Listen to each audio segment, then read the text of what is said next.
संत शिरोमणि 1008 श्री दारजराम जी बावसी एक महान जीवदया प्रेमी, करुणामूर्ति एवं समाज सेवी संत थे।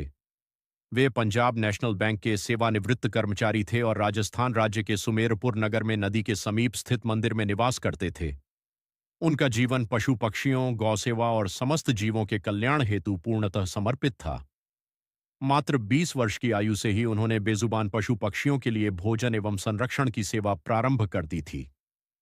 पक्षियों के सुरक्षित और सुचारू जीवन के लिए उन्होंने 110 बरगद के वृक्ष लगवाए, जिससे पक्षियों को आश्रय एवं भोजन मिल सके।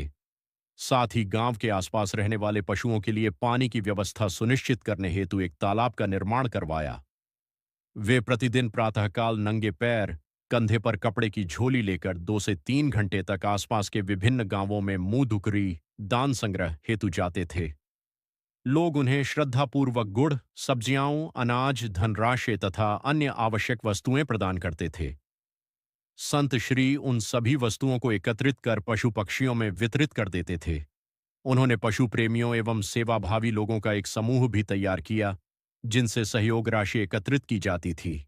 अपनी पेंशन की राशि भी उन्होंने इसी सेवा कार्य में समर्पित कर दी। इस निधि के माध्यम से विभिन्न पशु पक्षियों के लिए भोजन, पानी और अन्य आवश्यक व्यवस्थाएं निरंतर संचालित की जाती थीं। उनकी सेवाओं में शामिल हैं: 1. गायों के लिए घास। वे स्वयं गायों के लिए हरी घास की व्यवस्था करते थे और उनके अनुयायी आज भी विभिन्न गौशालाओं में हरी घास पहुंचाने हेतु घास खरीदी जाती है। उसे ट्रैक्टर में भरकर गौशालाओं तक ले जाया जाता है और वहां हजारों गायों के लिए वितरित किया जाता है। अहमदाबाद के आसपास स्थित अनेक गौशालाएं, जैसे जगन्नाथ जी की गौशाला तथा जिंजुवाड़िया में बर्चराज दादा की गौशाला, जहां लगभग 5,000 से 10,000 तक गायों का पालन होता है, वहां नियमित रूप से हरी घास प्रदान की जाती है। यह सेवा गौमाता के संरक्षण, पालन पोषण और जीवदया के प्रति संत श्री एवं उनके अनुयायियों की गहरी श्रद्धा और समर्पण को दर्शाती है। 2. मछलियों के लिए चना और आटा। इस सेवा के अंतर्गत उनके अनुयायी विभिन्न नदियों, झीलों और तालाबों में जाकर भिगोया हुआ चना, आटा एवं बिस्कुट साथ ले जाते हैं। वे आटे और चने को पानी में मिलाकर छोटे छोटे गोले तैयार करते हैं, जिन्हें मछलियों के भोजन हेतु जल में डाला जाता है। राजस्थान और गुजरात के अनेक क्षेत्रों में स्थित नदियों, झीलों तथा तालाबों में यह सेवा नियमित रूप से की जाती है। यह कार्य जलचर जीवों के पालन पोषण में सहायक है। 3. सड़क के कुत्तों के लिए भोजन और बिस्किट। वे प्रतिदिन दूध की व्यवस्था करते हैं और उसे कुत्तों के लिए सुपाच्य बनाने हेतु उसमें हल्का गर्म पानी मिलाते हैं। इसके बाद वे बिस्कुट को दूध में मिलाकर प्रातःकाल सड़क पर रहने वाले कुत्तों को प्रेमपूर्वक खिलाते हैं। यह सेवा न केवल बेसहारा पशुओं के प्रति उनकी करुणा को दर्शाती है। 4.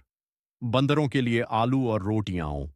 उनके अनुयायी जंगलों और वन क्षेत्रों में चना, केले तथा आलू लेकर जाते थे, ताकि बंदरों और अन्य वन्य जीवों के लिए भोजन की व्यवस्था की जा सके। उनके अनुयायी नियमित रूप से इन खाद्य सामग्रियों को लेकर बंदरों को प्रेमपूर्वक भोजन कराते हैं। 5. कबूतर जैसे पक्षियों के लिए अन्न। उनके अनुयायी कबूतरों एवं विभिन्न पक्षियों के लिए श्री अन्न, 7 प्रकार के अनाज की व्यवस्था करते थे। वे 7 प्रकार के अन्न को मिलाकर विशेष रूप से पक्षियों के भोजन हेतु तैयार करते और जंगलों तथा विभिन्न प्राकृतिक स्थलों पर जाकर उसे पक्षियों में वितरित करते थे। इस निस्वार्थ सेवा के माध्यम से असंख्य पक्षियों को भोजन उपलब्ध कराया जाता था, जिससे उनके जीवन संरक्षण में सहायता मिलती थी। 6. कीड़ी के लिए कीड़ी नगारा। उनके अनुयायी गर्मियों के मौसम में विशेष रूप से कीड़ी एवं सूक्ष्म जीवों के संरक्षण हेतु सेवा कार्य करते थे। वे निश्चित मात्रा में बाजरा, खोबरा, चीनी एवं तेल को मिलाकर कीड़ी नागरा तैयार करते थे।